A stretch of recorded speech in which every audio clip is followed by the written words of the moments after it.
Marks के विचारों से प्रभावित होकर अंतर्राष्ट्रीय संबंध में जो सिद्धांत दिए गए उनमें से कुछ को हम पहले पढ़ चुके हैं।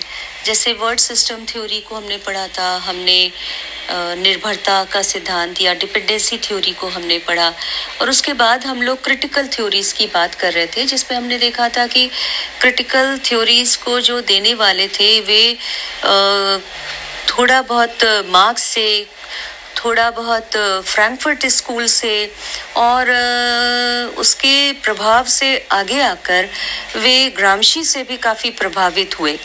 और इनके द्वारा ये क्वेश्चन किया गया कि ये जो भी सिद्धांत दिए गए हैं अभी तक, वो किसके लिए दिए गए। रॉबर्ट कॉक्स का एक बड़ा फेमस कमेंट है that theories are for someone and for some purpose, यानी सिद्धांत किसी के लिए दिए जाते हैं और किसी कारण से दिए जाते हैं।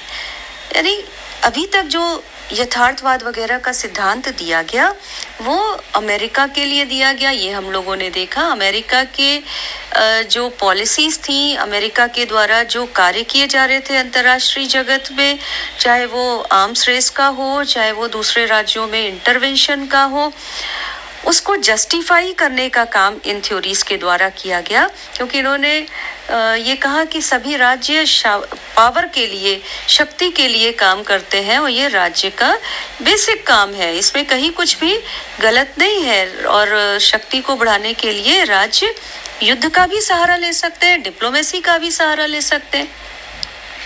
तो अमेरिका जो कुछ भी कर रहा था, दो कोल्ड वॉर के बीच में उसके द्वारा जितने भी कदम उठाए गए, उनको ये सभी थ्योरीज, चूंकि ये ज़्यादातर अमेरिकन पॉलिटिकल थिंकर्स ने दी थी, इसलिए ये थ्योरीज अमेरिका के कार्यों को लेजिटिमाइज करते हैं, उसको वैधता प्रदान कर देते हैं, और जो एग्जिस्टिंग स्टेट स्ट्रक्चर था उसको वो क्वेश्चन नहीं करते, वो ये मानकर चलते हैं कि ये सही है और वे उसको जस्टिफाई करने का काम करने लगते हैं।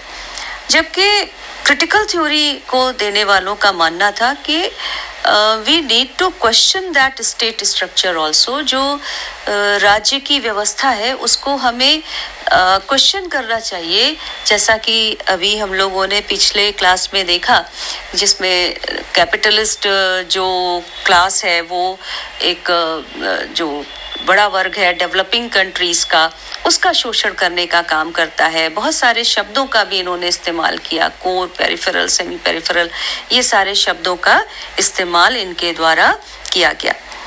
तो कॉक्स, रॉबर्ट कॉक्स एक प्रमुख नाम है जिनके द्वारा क्रिटिकल थ्योरी को दिया गया है। और कॉक्स क्या कहते हैं कि क्रिटिकल थ्योरी जो है उसने एक बड़ा प्रश्न चिन्ह खड़ा कर दिया। उसने दो प्रकार के सिद्धांतों की बात की। एक तरफ वो सिद्धांत जो प्रॉब्लम सॉल्विंग है, जो अभी तक दिए जा रहे थे, जो जस्टिफाई और लेजिटिमाइज करने का काम करते हैं एग्जिस्टिंग पॉलिटिकल स्ट्रक्चर को, और दूसरी ओर ऐसे सिद्धांत जिनका जो किसी उद्देश्य से चलते हैं। जो उद्देश्य क्या है, अगर राज्यों के स्ट्रक्चर में परिवर्तन करने की ज़रूरत है, इसको बताने की बात कि राज्य एक्सप्लॉयटेटिव है या किसी का शोषण हो रहा है, तो उस संबंध में बताने का काम।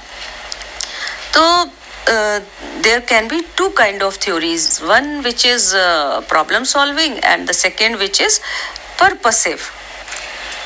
अगर हम फ्रैंकफर्ट स्कूल की ओर वापस जाएं, जिसको हमने पिछले कुछ क्लास में बताया था कि 1923 में फ्रैंकफर्ट स्कूल का निर्माण हुआ, और उसके बाद जर्मनी में जब नाजीइज्म का जन्म हुआ और हिटलर का आगमन हो गया, ये विचारक अमेरिका गए और शिकागो यूनिवर्सिटी में उन्होंने अपने विचारों को स्थापित किया। और जब सेकेंड वर्ल्ड वॉर ख़त्म हो गया तो ये वापस जर्मनी भी पहुँचे। अच्छा, एक बहुत महत्वपूर्ण एक बात इस पे देखी जाती है कि जो मार्क्सिस्ट थे उनके विचारों में एक परिवर्तन आता है, क्योंकि 1945 के बाद वो कैसा विश्व देखते हैं, वो एक ऐसा विश्व देखते हैं जिसमें विकास हो रहा है, जिसमें एफ्लुएंस है, यानी संपन्नता को वो देखते हैं। अभी तक तो ये देखा जा रहा था कि गरीबी है राज्यों में, लेकिन अब क्या देखा गया कि अमेरिका या बाकी जो यूरोपीय देश हैं, सोवियत संघ, इनमें अब धीरे धीरे एफ्लुएंस को देखा जा रहा था, यानी गरीबी ही नहीं थी बल्कि कुछ संपन्नता भी थी। और ये देखकर जो मार्क्सवादी विचारक थे उनके सिद्धांत में परिवर्तन भी आता है, नियो मार्क्सिज्म जिसको हम कहते हैं, क्योंकि अब सिर्फ गरीबी नहीं थी बल्कि अब संपन्नता भी दिखाई देती है। अच्छा, फ्रैंकफर्ट स्कूल जो क्रिटिकल थिंकिंग का ही एक हम लोग पार्ट मानते हैं और जिसका विकास फासिज्म की वजह से हुआ, साथ ही साथ जो वर्ल्ड इकोनॉमिक क्राइसिस हुई थी, 2 विश्व युद्धों के बीच में जो ग्रेट इकोनॉमिक डिप्रेशन हुआ था उसकी वजह से हुआ। और साथ ही एक और मुख्य बात दिखाई देती है, वो था कि 1917 में जो क्रांति हुई थी रूस में, वो धीरे धीरे उसका डिक्लाइन हो जाता है, डीजेनरेशन हो जाता है स्टालिनिज्म में। स्टालिन जिन्होंने लेनिन के बाद सोवियत संघ की बागडोर संभाली थी, उन्होंने कम्युनिज्म के ऊपर स्टालिनिज्म को स्थापित कर दिया। स्टालिन के अपने विचार थे और उसको उन्होंने स्थापित किया। तो it was degeneration of Russian revolution into Stalinism. और हम देखते हैं कि जब स्टालिन की मृत्यु हो गई 1953 की ये बात है, उसके बाद सोवियत संघ में भी डी स्टालिनाइजेशन शुरू हुआ, नी स्टालिनीकरण, यानी स्टालिन जो भी कुछ कर गए थे उसको पलटा जाने लगा। तो अब इससे इतर अगर हम बात करें, इससे अलग हम बात करें, तो फ्रैंकफर्ट स्कूल के जो मुख्य फिलोसफर्स थे उनमें हमने Max Horkheimer, Theodor Adorno, Herbert Marcuse, Erich Fromm FROMM, और दूसरी ओर जो सेकेंड जनरेशन थ्योरिस्ट थे, यानी इसके बाद जो फ्रैंकफर्ट स्कूल के विचारक थे, उनमें हम जर्गन हेबरमास, और थर्ड जनरेशन स्कॉलर में हम एक्सेल हॉनेथ का नाम लेते हैं, HONNETH।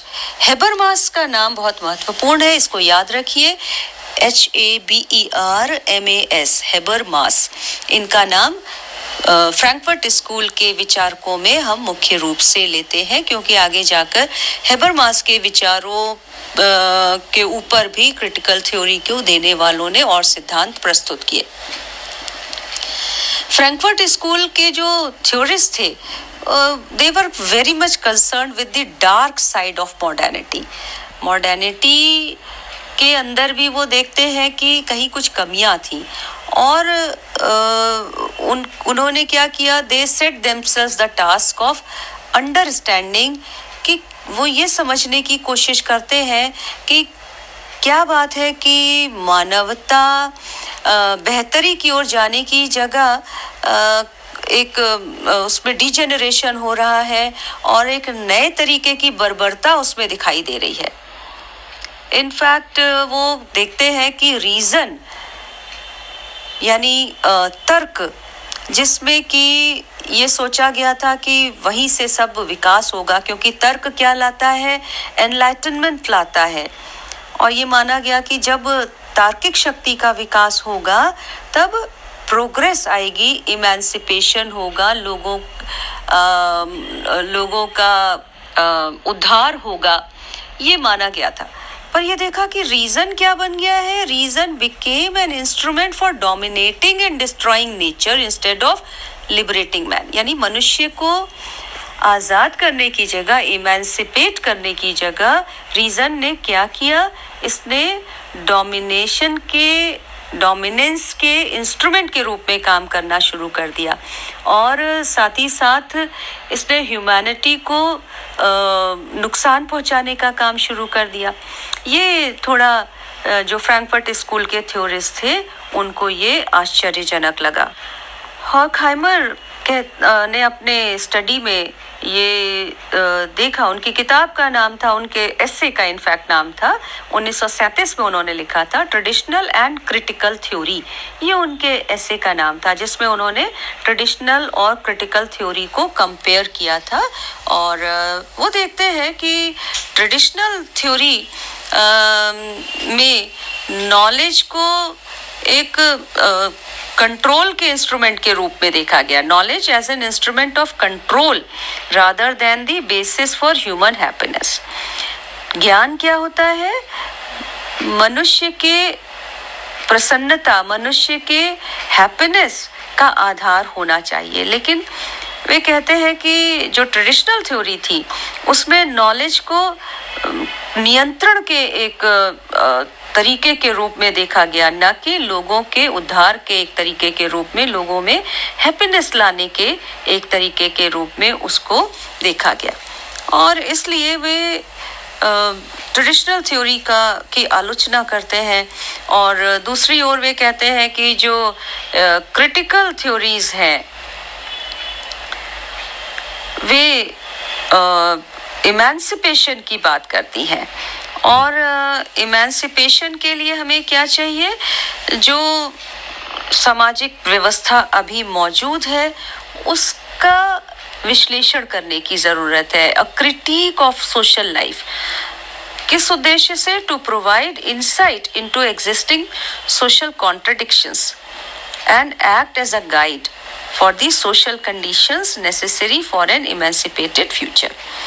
कि जो सोशल लाइफ है उसको समझना, जानना और उसमें कहीं पे जो परिवर्तन की आवश्यकता है मानवता के उद्धार के लिए, उसको लेकर आना।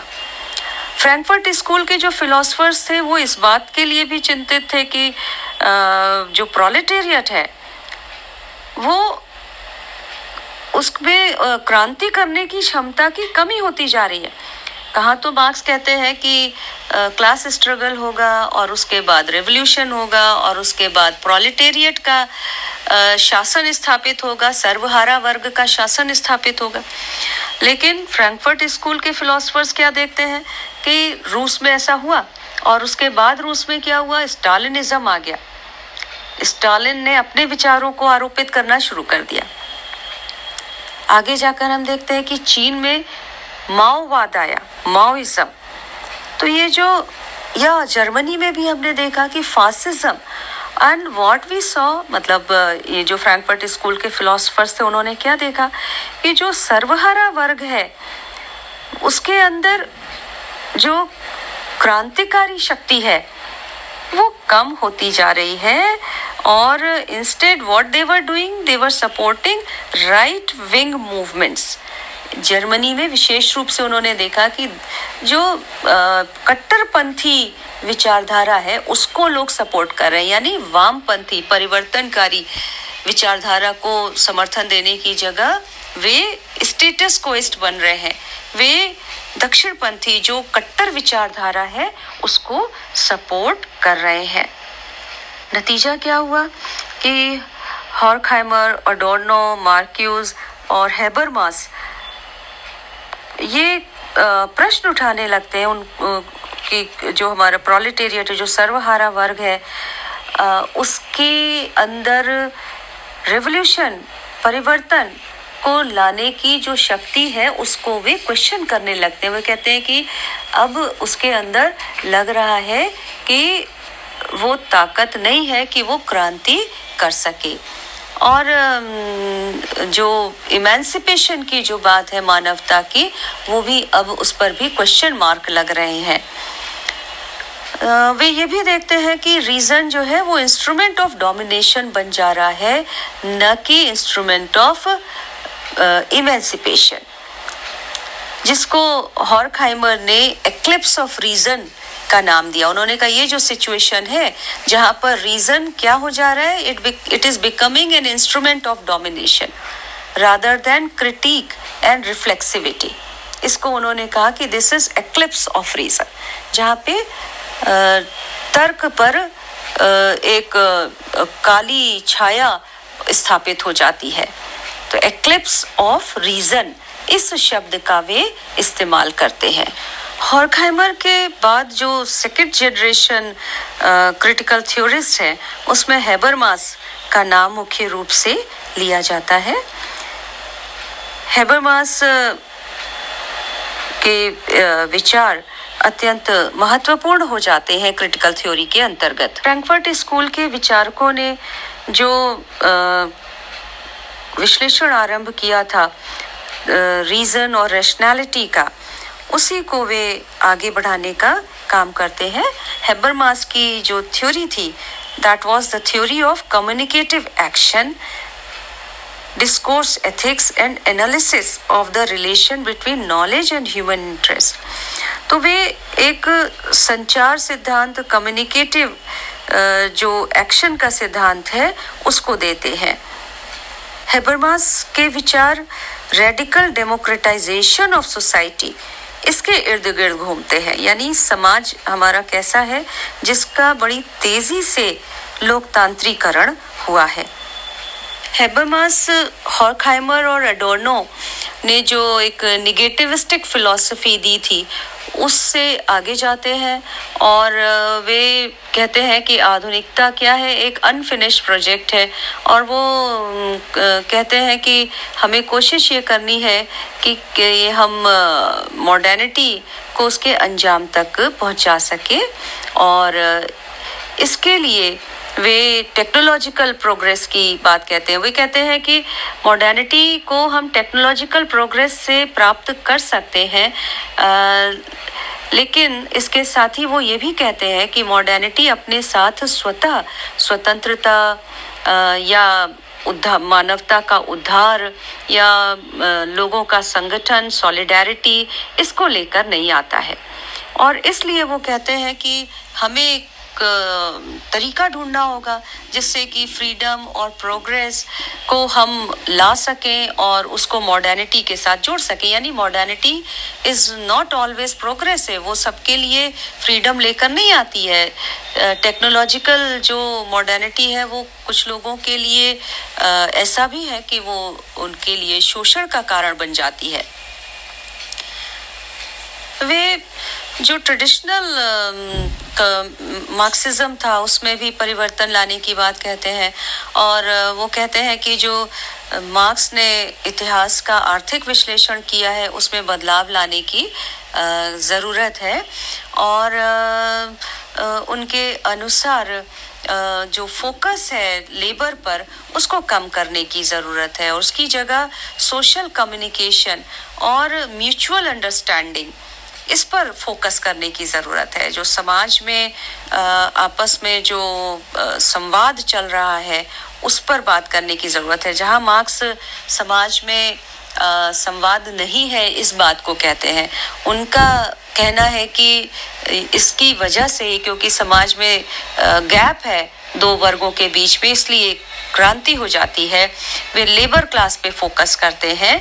यहाँ जो हैबरमास के अनुसार लेबर से इतर हमको काम करने की ज़रूरत है, हमें सोशल कम्युनिकेशन पर बात करनी चाहिए, हमें एक्सपेंशन ऑफ म्यूचुअल अंडरस्टैंडिंग, आपसी समझ पर जोर देने की ज़रूरत दिखाई देती है, ऐसा वे कहते हैं। तो किसी क्लास में हमने आपको ये भी बताया था कि जो क्रिटिकल थ्योरी देने वाले हैं उन्होंने पैराडाइम शिफ्ट की बात की थी कि जो पूरा हमारा सोच है सिद्धांत को देने की, अंतर्राष्ट्रीय संबंध को पढ़ने के लिए जो हमने अप्रोचेस दिए हैं उसमें कहीं ना कहीं हमें सोच में परिवर्तन लाने की ज़रूरत है। We have to bring a paradigm shift, और हैबरमास यही काम करते हैं। हैबरमास एक पैराडाइम ऑफ कम्युनिकेशन को डेवलप करते हैं, paradigm communication to complement the paradigm of production which is the focus of historical materialism.